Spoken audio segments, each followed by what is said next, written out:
let's take a look at controlling the position of our moving lights. First things first, let's turn our moving lights on.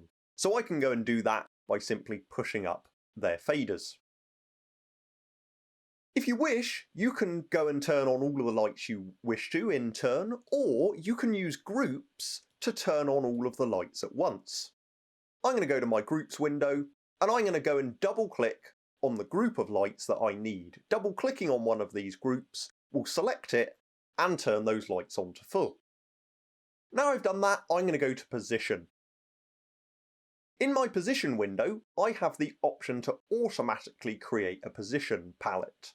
This position palette, or position shortcut if you like, will send these lights back to this location. You can kind of see it as their default home position.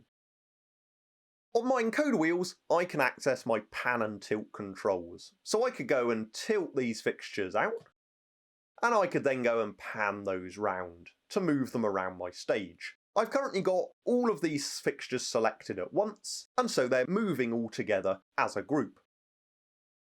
When I've got those fixtures in a position I'm happy with, I can tap record, and I can then store that as a position palette.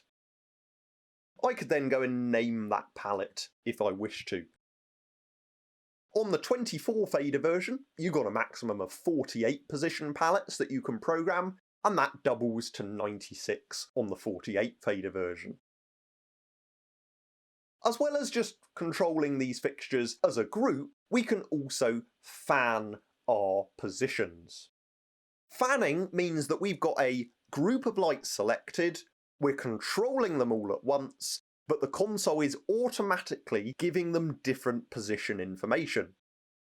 Let's watch it. If you hold Shift and dial the pan wheel, you will see that I'm now able to fan these lights. So if I hold Shift, the Z/Shift key, I can fan them all into centre stage, and I could record that as a palette. I'm going to repeat this, but this time I'm going to fan them out, and I'm going to record that as well.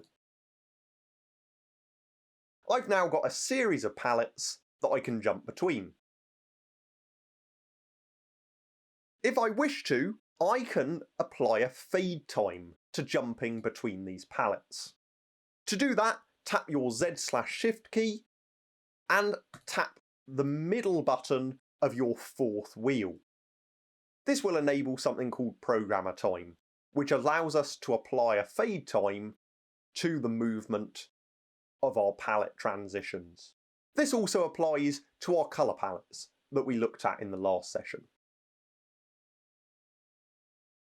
I'm going to go and disable that again.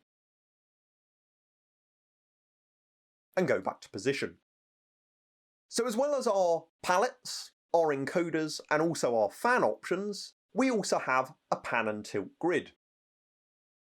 And in here, you can go and control your lights within X and Y coordinates to move those fixtures using the touchscreen to the location you need them in. Again, when I've got them in a location I'm happy with, I can press record and save that as my own custom palette.